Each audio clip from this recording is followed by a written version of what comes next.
anyone that thinks Nigeria has not improved, then you must be joking. You see, the generation that we have now, they do not know. They have not seen. There is this narrative that we often hear. In the days of Awolowo, Beatles car, Mercedes Benz, was just 200 naira. But people are never told how long you have to work before you can afford to buy a Beatles of 200 naira. Yes, I do know that there are certain things that existed in those years, good old years, some might want to call it, that we do not have now. I mean, quality of certain items or services. But for you to say that this time in Nigeria is nonsense, is rubbish, well, now we hear freedom of speech, freedom of speech. Was there freedom of speech in those years? We are talking about the military era where the army ruled with fiat, the military junta. Look at Abiola, as rich as he was rubbished. A military officer, probably younger than him, not even as rich as him, not with any chieftaincy title, drag him like a little boy off from truck to truck. And you think now that you have freedom to say whatever you want to say, either comedians will come out to mimic or mock politicians. Today, Buhari, today, Obasanjo. The problem of Nigeria is like the face of Obasanjo, and nothing will happen. Look at Arise TV. Look at many of our television stations. Rufai has become popular. Ruben Abati, they've become more popular. And many other platforms, they've become more popular. Talking about the government. Yes, we do not have a perfect democracy. But did Delegiwa do half of what these guys did before they sent him a letter bomb that blew him into pieces? Now, let us go back a little bit. Far back. When you talk about activism, talk about Fela. Now, when you talk about Fela, let us go back. Where did Fela learn this? Let us look at Fela's mother. Activism, with all that she did, that one would have thought, okay, she's a woman. She was thrown from the story building of her house onto the floor, into pieces. She fell. Why? And you think, now, Nigeria is bad. Go and ask late Gani Fawemi. He will tell you how much time he spent in jail, back and forth, back to back. Go and ask Professor Wole Soyinka. He had to escape out of Nigeria on exile. Bola Tinubu followed him on exile. Now we have Femi Falana. He can speak, he can criticize, he can even call himself an activist. Would that have been possible during those dark ages of the military? Now, let us go back to those hard life where you have to go out in the money to hawk. Of course, we know that hawking is illegal. It is not acceptable, but these things still happen. People are still hawking today. You have to hawk in the money.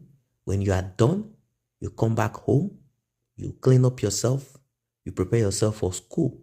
And it is not like now that your parents will pack. I'm talking about the ones that are middle class, will put fruits in your backpack, give you some stipends, money in your pocket, called pocket money. No, after you are done eating the akara, bean cake, and ogi, pap, cornmeal, you go to school and nothing else will enter into your mouth until you come back from school. And when you come back from school, you have to sweep your home, clean the dishes. That is if you have not even done that after you have gone to hawk, clean the house, sweep around, dress, and go to school. And you will eventually go to your mother's business if she has a store somewhere to do what? To help her, assist her in selling if she has a booker or she has a place where she sells one of those things called wusi wusi or whatever it is. Yes. Yes. And after that, you do your assignment right there using those light called shakabula. You use that to solve and to do your assignment. The next day, the same routine. You go back to school. Same job, same business routine that your parents do. You have to help them, assist them. And in those years, the distance between your home and your school, you have to walk with your legs down to school. But now people have school buses. At times, parents even drop their children off to school. Now, I'm not trying to tell you that there aren't people who enjoyed those in those years. And I'm not telling you that now people are not still going through the hardship, but it has become better, even though we are hoping for the best. We are hoping that it becomes better. Nigeria at 60 plus. In those years, in those dark years, how many people had bank accounts? Have you heard of banks that folded? Well, Obasanjo came in and eventually tried to merge banks together. When he realized that this is now becoming a pattern, a bank will open. After about 5-10 years, the bank will claim bankruptcy. Once the bank claims bankruptcy, your money, everything goes. Have you ever heard of a bank called Savannah Bank? Many people have lost their money there. And some of those banks, today, the children of those people are politicians now. I don't want to mention names. Now, when children come back from school after they had done eating fruits, cereal, noodles, etc., balanced diet, at least some can afford it now. In those years, when you come back from school, there are no cartoons for you to watch. You have to wait. You have to wait till the Nigerian television station opens.